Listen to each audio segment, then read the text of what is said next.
Welcome back to this channel for practice problems for actuarial exams. My name is Krzysztof Ostaszewski. You can find information about me at smarturl.it/Jedi.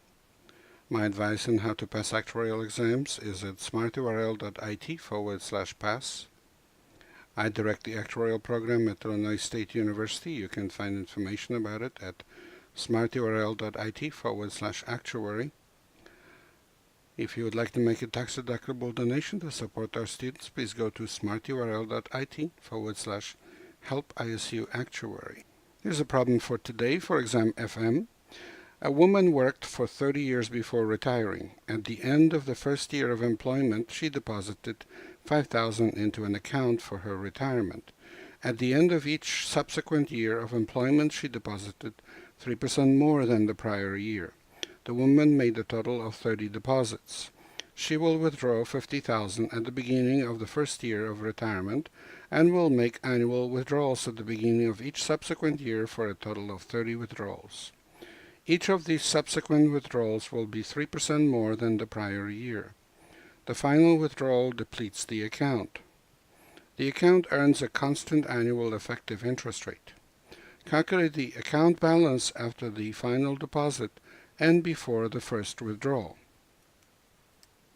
Let I be the annual effective interest rate earned by the account. Then the accumulated value of this woman's deposits at the time of her retirement is $5,000 accumulated over 29 years at the interest rate I, 5,000 times 1.03 accumulated over 28 years. Now, the reason why it's 29 years, not 30, is because she makes that deposit at the end of the first year, so there's only 29 years for the first deposit, only 28 for the second, and so on, and 0 for the last one, and the last one will be 5,000 times 1.03 to the 29th. And what we do now is we factor out 5,000 times 1 plus I to the 29th, and if we do, then inside, we have 1.03 over 1 plus I to the 0, plus 1.03 over 1 plus I to the first, plus and so on up to 1.03 over 1 plus I to the 29th. This is a partial sum of a geometric series, and we know that 1 plus r squared through r to the n minus 1 is equal to 1 minus r to the nth over 1 minus r. This is a generalization of a simple formula that I always called the Chechnya formula, which says that a minus b times a plus b is equal to a squared minus b squared. Now, in this case, it would be 1 plus r times 1 minus r is equal to 1 minus r squared. Now, the reason why I call this the Chechnya formula was that when I was in elementary school in Poland under the Soviet rule, I participated in the national mathematical competition, and my teacher, Mr. Ansperger, very good teacher, he told me that it was important to memorize that formula for that competition. So I did, and it was on the test. And I took second place in my region. And imagine that. What did the kids get as a great reward? The greatest imaginable prize for being the top 2 in each region in that mathematical competition. Well, guess what? The greatest prize you can imagine in the Soviet Empire. A trip to the Soviet Union. Yes, indeed. And so I went to Kiev, and then to Grozny in Chechnya, and then to Mineralne Vody, and then to Baku in Azerbaijan, and then, of course, we went to Moscow to pay tribute to Lenin in his mausoleum in the Red Square in Moscow, where I successfully sold a pair of blue jeans and purchased about 30 classical music records, which were very, very cheap because the Soviets didn't obey any copyright laws whatsoever, any property rights. Anyway, so that formula gave me a free trip to Chechnya. So if you study hard and memorize formulas, maybe you too can win a free trip to Chechnya. Imagine that. I'm sure you're looking forward to it. But it was a very interesting trip, especially the Chechnya part. And Grozny was very interesting. Grozny is the capital of Chechnya. You should know this kind of things because it's an interesting and important place. Grozny, the capital of Chechnya. So anyway, so this thing becomes 5,000 times 1 plus I to the 29th times 1 minus 1.03 over 1 plus I to the 30th divided by 1 minus 1.03 over 1 plus I. And then, if we write the bottom part as 1 plus I over 1 plus I minus 1.03 over 1 plus I, then 1 plus I minus 1.03 is the same as I minus 0.03. And then that one extra 1 plus I at the bottom of it gets flipped to the top and multiplied by 1 plus I to the 29th gives us 1 plus I to the 30th.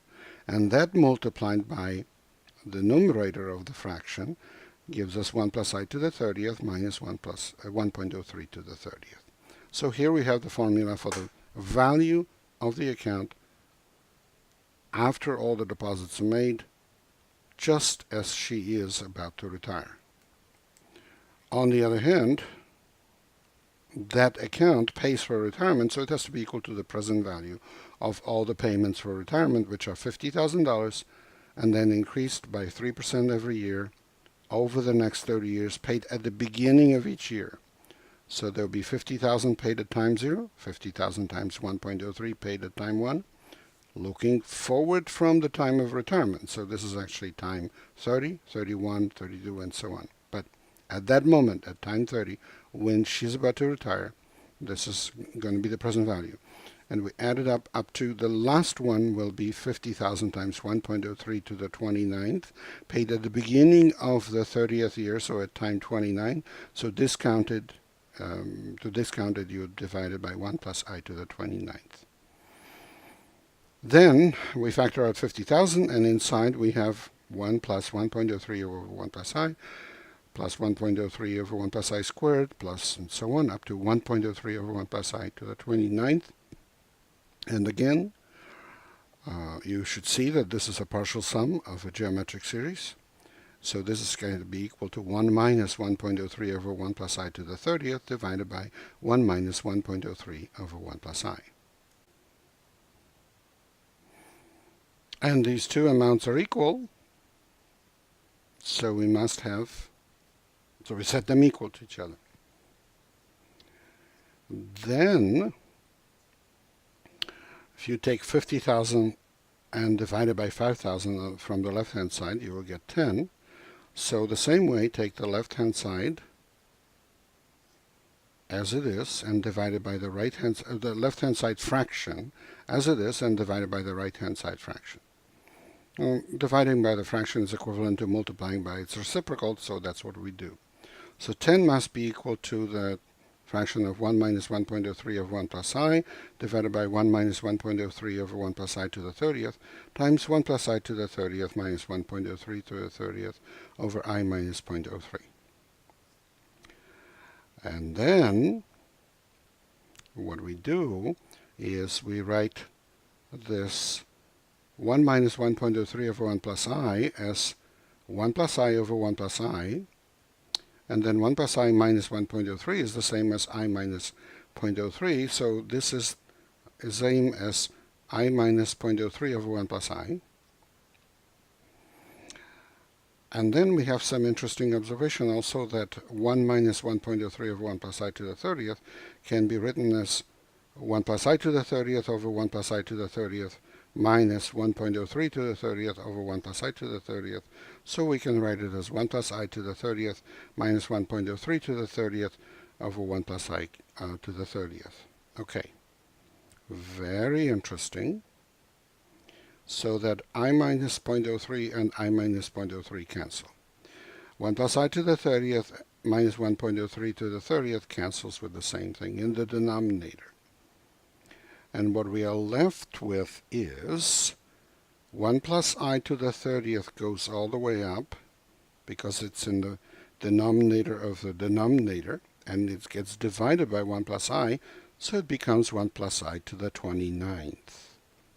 Therefore, 1 plus I to the 29th is equal to 10. So I has to be equal to 10 to the 1 over 29 minus 1, or approximately 0.08263673.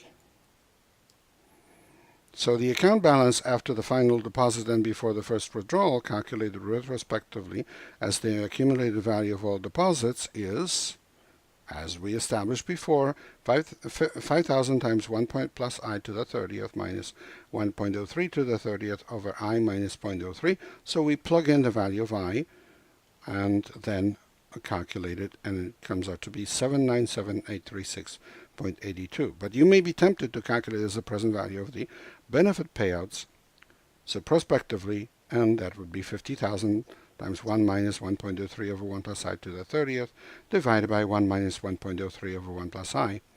Well, then plug in the value of I, and here is the expression you get, and when you calculate it, you get exactly the same answer, which is answer C.